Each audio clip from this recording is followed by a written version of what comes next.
Hello दोस्तों। YouTube channel जय with study में आपका बहुत बहुत स्वागत है। दोस्तों, आज मैं आपके लिए 20 महत्वपूर्ण प्रश्न लेकर आया हूं जेल प्रहरी प्रीवियस पेपर 2018 के। तो आप इन 20 प्रश्नों को जरूर यूटिलाइज कीजिए कि किस प्रकार जेल प्रहरी ने 2018 में प्रश्न पूछे थे, इस बार किस प्रकार प्रश्न पूछ सकता है सामान्य ज्ञान से, किस किस टॉपिक से प्रश्न आ रहे हैं, किस सब्जेक्ट से, यानी कि सामान्य ज्ञान के कौन कौन से सब्जेक्ट से क्वेश्चन ज्यादा आ रहे हैं। दोस्तों, हमने पिछले 2 प्रश्न सेट लगाए, उसमें हमने 2 सब्जेक्ट का ज्यादा पोर्शन देखा, एक तो एमपी जीके का, मध्य प्रदेश सामान्य ज्ञान का, और दूसरा यहां पर करंट अफेयर का बहुत बड़ा महत्वपूर्ण फैक्ट होता है। तो आप लोग एमपी जीके और करंट अफेयर पे बिल्कुल अच्छा सा ध्यान दीजिए, और मैं आपको हिंदी और साइंस के और करंट ये प्रीवियस पेपर करवाऊंगा, जो कि सामान्य ज्ञान के प्रीवियस पेपर होने के पश्चात करवाऊंगा। तो चलिए आज का ये पेपर हम प्रारंभ करते हैं, जो 2018 का पेपर है।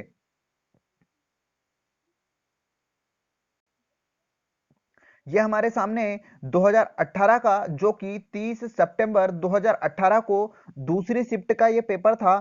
फर्स्ट शिफ्ट का हम पिछले वीडियो में देख चुके हैं, इसका 30 तारीख का ही 30 सितंबर का पहली शिफ्ट का पेपर हमने दूसरे इससे पहले वाले वीडियो में देखा प्रश्न सेट सेकंड में, और फर्स्ट में हमने 29 तारीख का पेपर देखा था, जो पहले एक शिफ्ट हुई थी, और उसी शिफ्ट का पेपर हम देख चुके। तो चलिए आज का ये पेपर हम देखते हैं।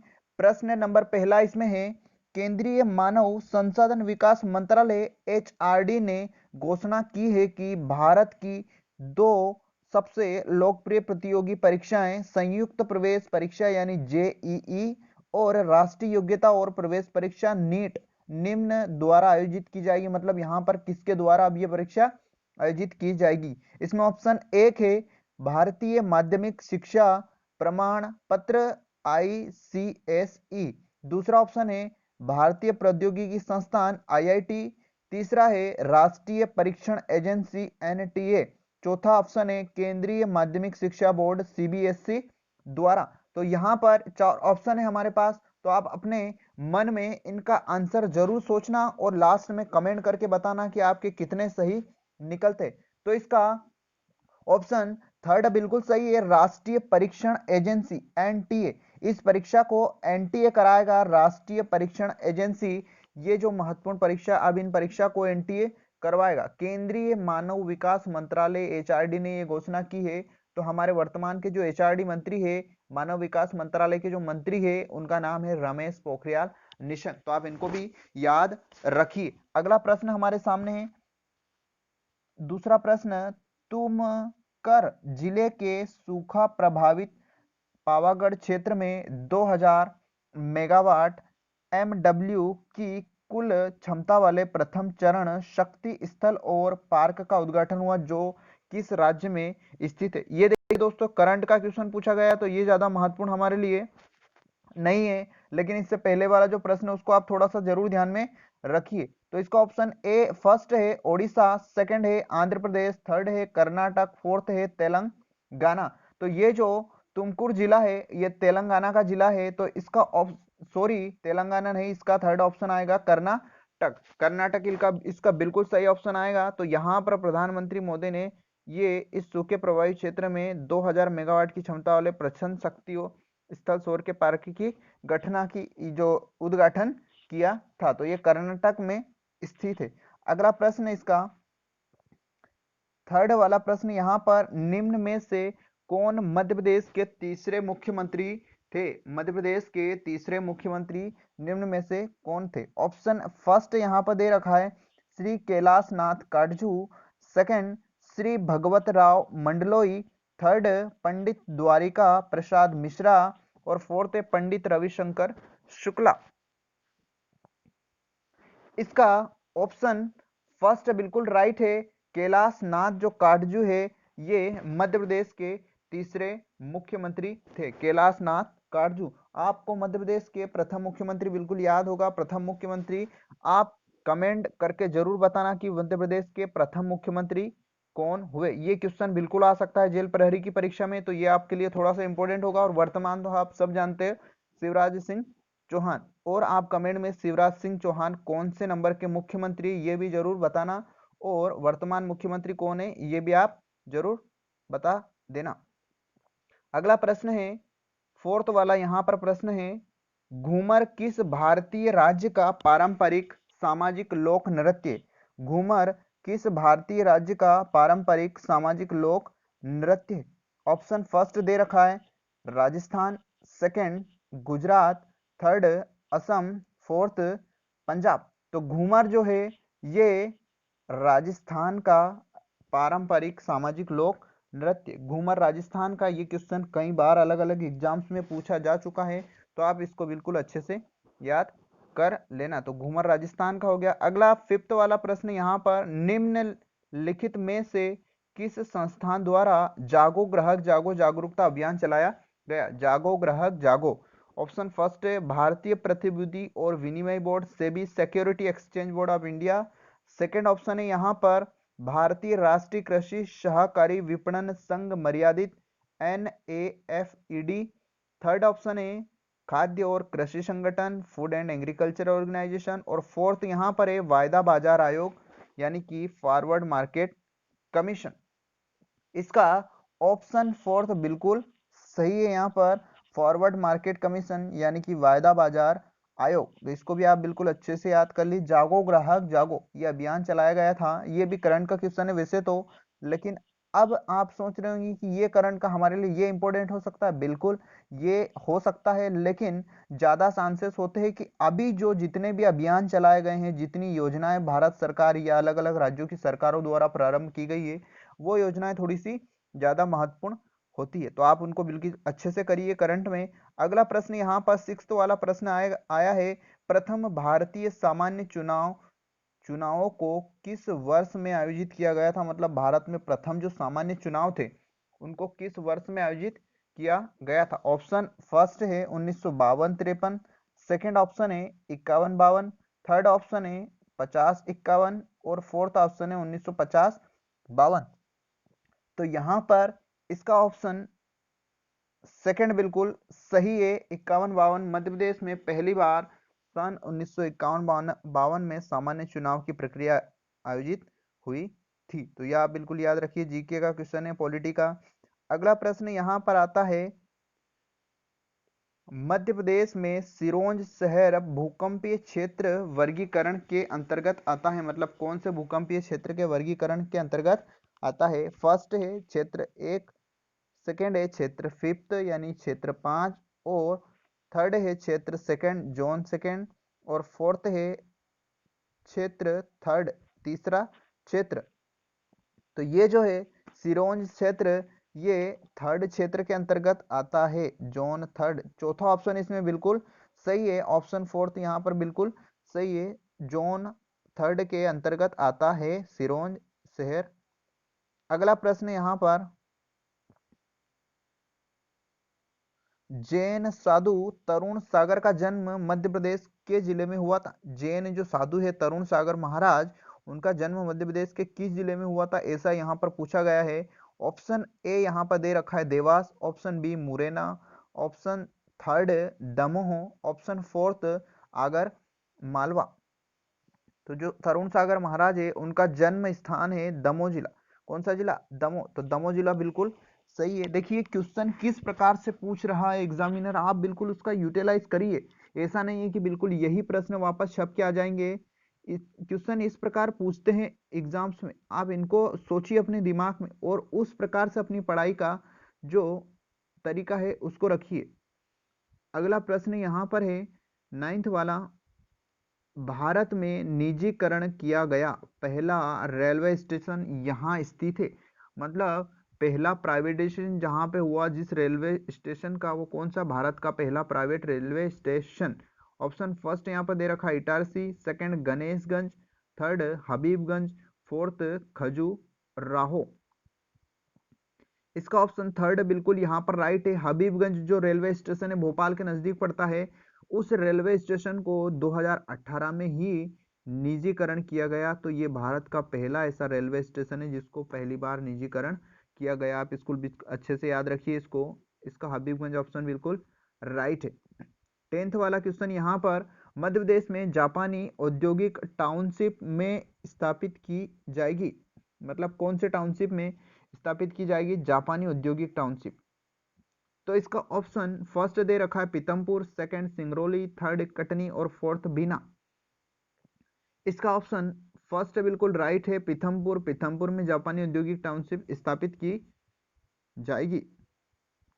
अगला प्रश्न यहाँ पर 11th वाला प्रश्न है, कितनी राष्ट्रीय वार्षिक योजनाएं अब तक प्रस्तावित की गई है?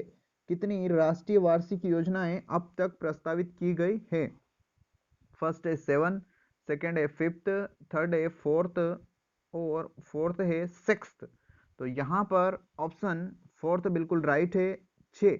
अभी तक 6th यानी कि 6 राष्ट्रीय परियोजनाएं प्रस्तावित की गई है, राष्ट्रीय वार्षिक योजनाएं। तो इसका ऑप्शन फोर्थ बिल्कुल राइट है। यहाँ पर अगला 12th क्वेश्चन हमारे सामने आ चुका है, मध्य प्रदेश के किस जिले में नौरादेही अभ्यारण्य स्थित है? मध्य प्रदेश के किस जिले में नौरादेही अभ्यारण्य स्थित है? देखिए दोस्तों, राष्ट्रीय उद्यान, राष्ट्रीय अभ्यारण्य से एक ना एक प्रश्न हर पेपर में जरूर आ रहा है। पिछले 2 पेपर्स में भी हमने राष्ट्रीय उद्यान अभ्यारण्य से प्रश्न देखे थे और इस पेपर में देखिए ये नौरादेही अभ्यारण्य का पूछ लिया गया है। तो आप मध्य प्रदेश के अभ्यारण्य, राष्ट्रीय उद्यान, जैव मंडल, आरक्षित क्षेत्र ये जरूर याद कर लीजिए। इसका ऑप्शन फर्स्ट बघेलखंड, सेकंड है ग्वालियर, थर्ड है सागर और लास्ट है रीवा।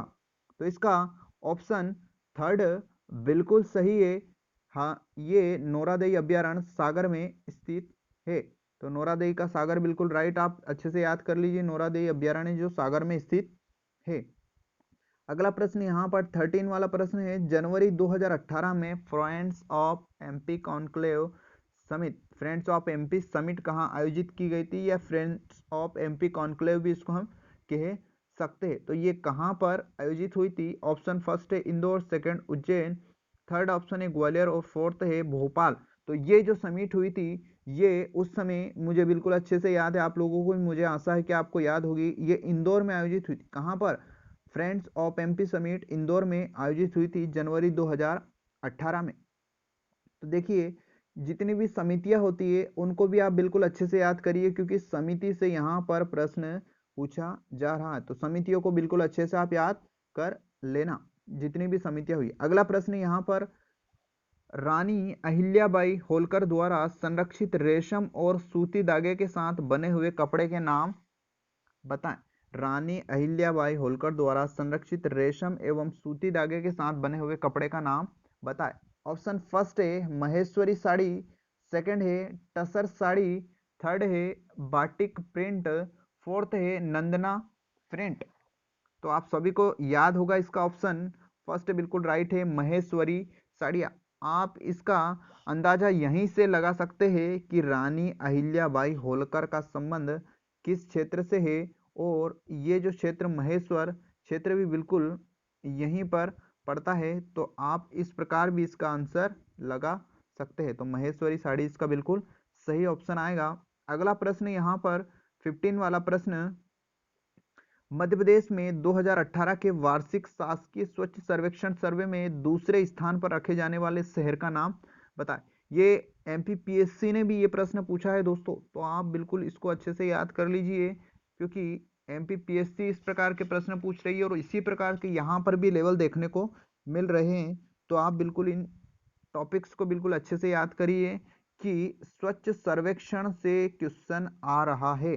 तो इसका ऑप्शन फर्स्ट यहाँ पर दे रखा है इंदौर, सेकंड उज्जैन, थर्ड ग्वालियर और फोर्थ भोपाल। तो इसका भोपाल बिल्कुल सही ऑप्शन है। भोपाल को दूसरा स्थान मिला था 2018 में, लेकिन आपको 2019 और 20 की रिपोर्ट देखनी है, किसको पहला स्थान है किसको दूसरा है, और भोपाल को क्या स्थान है। हमारे जो मध्य प्रदेश के प्रमुख शहर है, जैसे इंदौर, भोपाल हो गया, उज्जैन, ग्वालियर, इन क्षेत्रों को क्या स्थान है, भारत में पहला स्थान किसको है, दूसरा किसको है। तो आप इस स्वच्छ सर्वेक्षण को बिल्कुल अच्छे से ही देख लेना 2018-19 का और 20 का।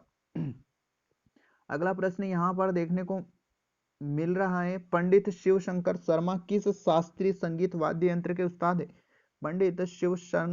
पंडित शिव कुमार शर्मा किस शास्त्रीय संगीत वाद्य यंत्र के उस्ताद है? Option first sitar, second sarod, third santoor और फोर्थ है वीणा। तो जो पंडित शिव कुमार शर्मा है वो संतूर के वाद्य यंत्र के उस्ताद है संतूर वाद्य यंत्र के। तो ये वाद्य यंत्र वाले भी आप बिल्कुल पढ़ लेना, देख लेना, यहाँ से क्वेश्चन आपको देखने को मिल सकता है। अगला प्रश्न यहाँ पर है, निम्नलिखित में से कौन मध्य प्रदेश का राजकीय पक्षी है?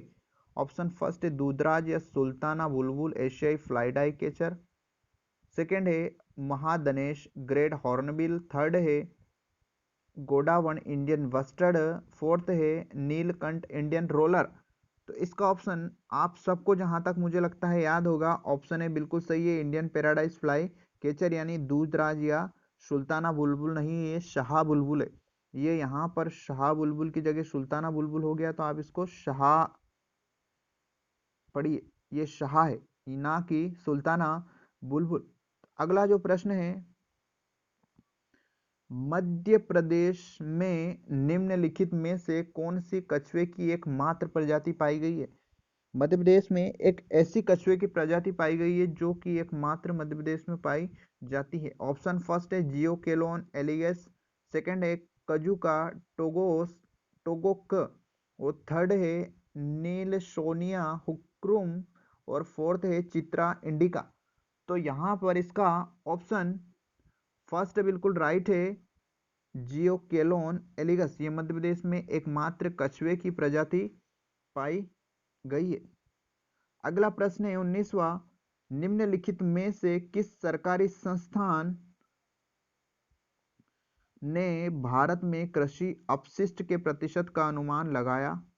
ऑप्शन ए खाद्य और कृषि संगठन FAO, सेकंड केंद्रीय कटाई उपरांत अभियांत्रिकी एवं प्रौद्योगिकी संस्थान CIPHET, थर्ड है भारतीय राष्ट्रीय कृषि सहकारी विपणन संघ मर्यादित NAFED, फोर्थ ऑप्शन है वायदा बाजार आयोग FMC।